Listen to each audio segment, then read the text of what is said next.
ई सरकार एकदम चोर चुहाड़ वाला हो गई बा। यानी कि कुछ समझ में नहीं खाता, हमनी के मरे खातिर छोड़ दिल बा। तेजस्वी यादव का सपना देखते हैं 25 में मुख्यमंत्री बनने का। अरे वार्ड सचिव नहीं बन पाएंगे, वार्ड वाला यहाँ बैठल है, वार्ड सचिव का चुनाव नहीं जीत पाएंगे अगर उनका बाप का साया हट जाएगा तो। अपना बाप का इलाज सिंगापुर में होता है, हमारा बाप का इलाज सदर अस्पताल में होगा। तो उनको एक बात मैं कहना चाहता हूँ कि हम तो डूबेंगे ही सनम, और तुमको भी 24 में ले डूबेंगे। गाना गाते हैं ना कि थोड़ा समय का इंतजार कीजिए, तो हम कह रहे हैं कहीं देर ना हो जाए, कहीं देर ना हो जाए कि उम्र बीत ना जाए। अच्छा, उम्र बाकी भी है क्या? कुछ तो बाकी है ना।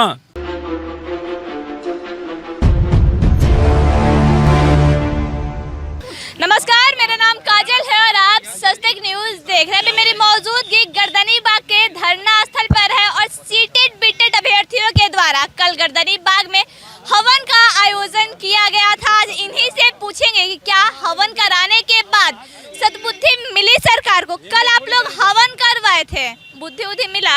अरे कहाँ बुद्धि मिला, बुद्धि मिला रहता तब ले घूमते रहते हैं, विज्ञप्ति पर जाके साइन के लिए रहते हैं। ये तो बुझाइए नहीं रहा इनको। हवन का भी पैसा गया? अब गईबे किया ना पैसा। ये जो हवन करवाए लोग, हवन सामग्री खरीदे, पैसा गया उसमें। हम लोग कुछ अपना जो चल रहा है, कुछ बैनर पोस्टर बनवा दिए रहते, उतना में हम बैनर पोस्टर बनवा दिए होते, फिर उसका कहाँ से आ रहा है पैसा? आ रहा है। हम दे रहे हैं 10 रुपये, हम देते हैं 10 रुपये ही देती हैं, 10 रुपये वो देते हैं, 10 रुपये वो देते हैं। मतलब भिखमंगा वाला हाल है। भिखमंगे वाला हाल है भैया। अब पैसा आएगा कहाँ से? बाबूजी के पैसा मांग के उनसे लेते हैं कि भैया दीजिए खाने के लिए पापा, और वही में से 10 रुपये काट करके यहाँ देते हैं। सरकार आपका दुख नहीं समझ? एकदम नहीं समझ रहे। दुख अगर समझता सरकार तो हम लोग यहाँ ठंडा में सब लड़का इतना है मर रहा होता। यहाँ हर रोज आ जाना है हम लोग को, फिर शाम को चल जाना है, फिर सुबह में आ जाना है। एकदम मैंने समय सारणी बन गया है। ऐसा समय सारणी तो हम लोग। सरकार आपकी मांग सुनेगी या विज्ञप्ति मिलेगा? अरे सुनेगी क्या, नहीं सुनवाएंगे।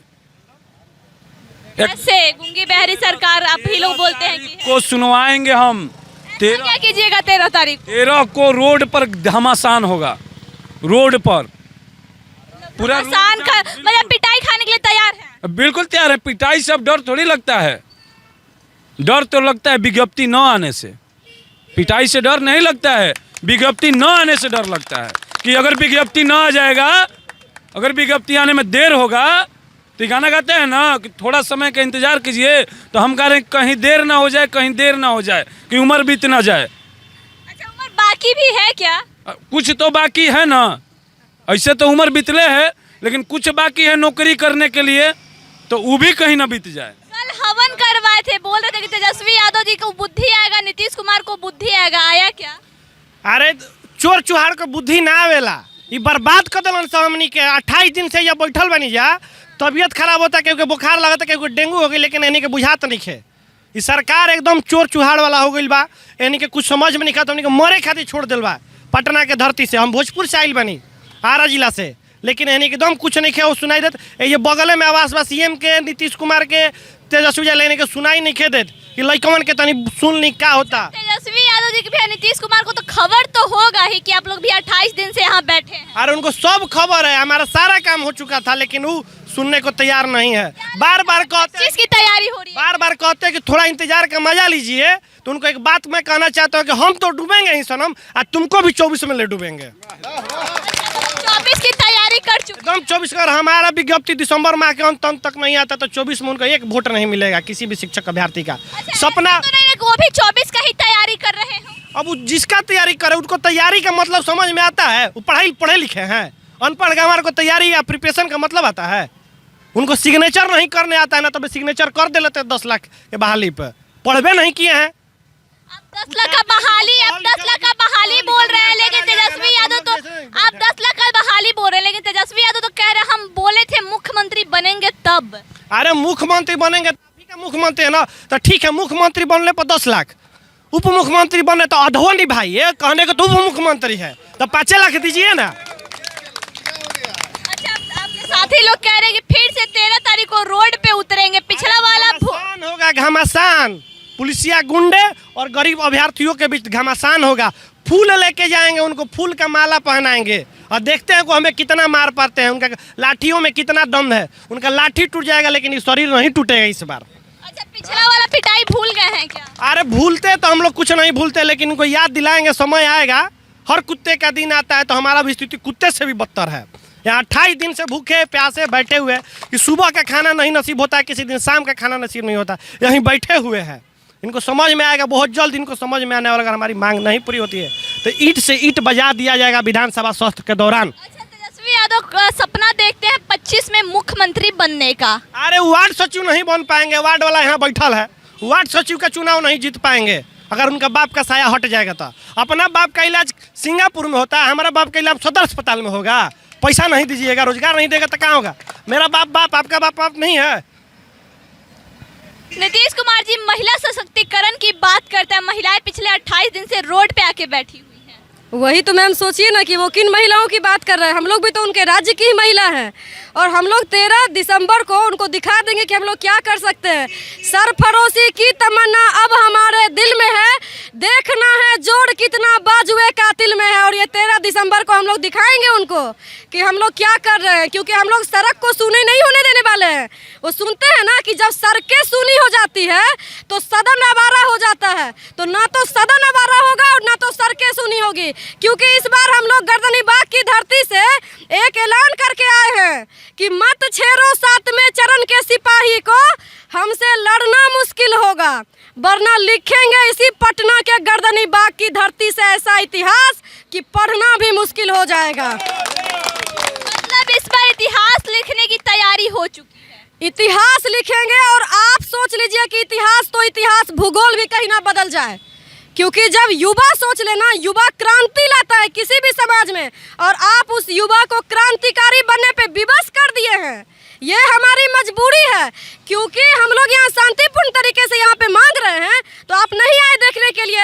अब हम लोग के अंदर जेल का डर, लाठी का डर, केस का डर, सब कुछ का डर आपने खत्म कर दिया है। क्योंकि वो कहते हैं ना कि किसी को इतना भी ना डराओ कि उसके अंदर का डर खत्म हो जाए, तो अब हमें आप कोई भी धमकी से नहीं डरा सकते हैं। उन्होंने कहा था कि सितंबर में हम बहाली कर देंगे पूरा, लेकिन उससे पहले भी हम लोग जब मई में आंदोलन किए थे तो यहाँ अपर मुख्य सचिव जो दीपक सर थे, ट्वीट के माध्यम से, देखिए अभी भी लिखा हुआ है फ्लैश बोर्ड पे कि ट्वीट किए थे। बस आप लोग को लॉलीपॉप देने का काम किया गया क्या? लॉलीपॉप है तो हम लोग नहीं ना सहेंगे, या तो विज्ञप्ति दीजिए या तो मौत दीजिए।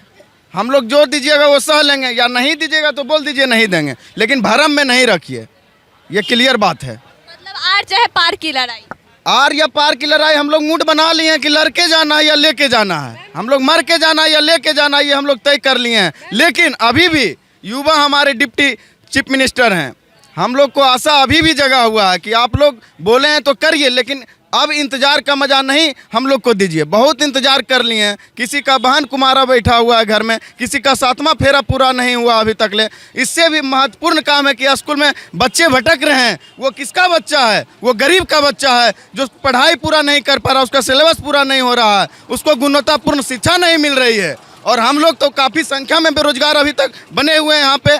गरीबों की कोई नहीं सुनने, गरीबों की कोई सुनने वाला नहीं है। इसीलिए हम अभी भी विनम्र आग्रह करते हैं कि आप बताते हैं कि किस कारण से वैकेंसी को रोके हुए हैं, ये क्लियर बताइए। तुम लोग 4 हो, तुम लोग 5 हो, छात्र को फोड़ेंगे, छात्र फूटने वाला है, कोई छात्र नहीं फूटेगा।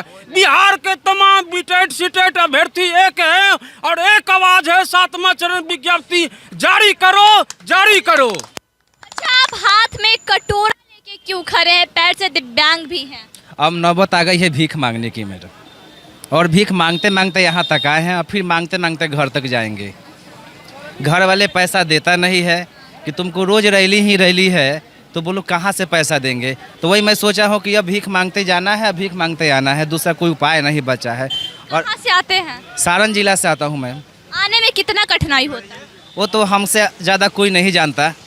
अगर जानना है तो सरकार का कोई प्रतिनिधि मेरे साथ पैदल चल के देखे, तब उसको पता लगेगा कि कितना कष्ट। सरकार तो फॉर्चूनर से जाएगी ना, सरकार की कोई भी प्रतिनिधि फॉर्चूनर से जाएंगे। तो मेरी भी इच्छा है ना, हमको भी हवाई जहाज से घुमाए ना।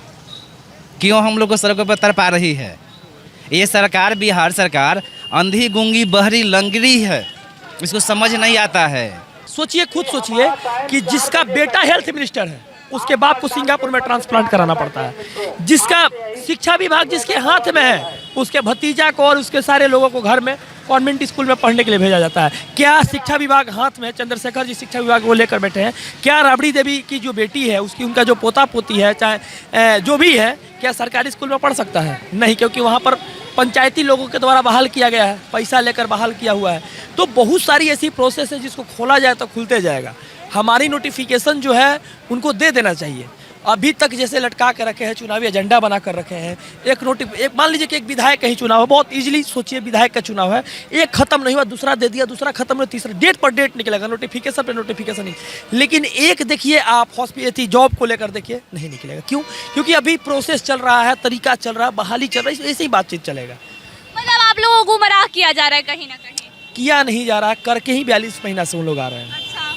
गर्दनी बाग में सीटेड बीटेड अभ्यर्थियों का आज 28वां दिन था, लेकिन सरकार सुनने को तैयार नहीं। वहीं सीटेड बीटेड अभ्यर्थियों का साफ तौर पे कहना है कि 13 दिसंबर को इस बार रोड पे घमासान होगा। हम इस बार आर चाहे पार की लड़ाई लड़ेंगे, या तो विज्ञप्ति दो या तो आर चाहे पार की लड़ाई में शामिल हो जाओ। अब देखना ये होगा कि 13 दिसंबर को सीटेड बीटेड अभ्यर्थियों की तरफ से कौन सा नया कारनामा किया जाता है और सरकार को उस कारनामे से कितना फर्क पड़ता है। आई खबरों के लिए बने रहे स्वस्तिक न्यूज के साथ। जय हिंद।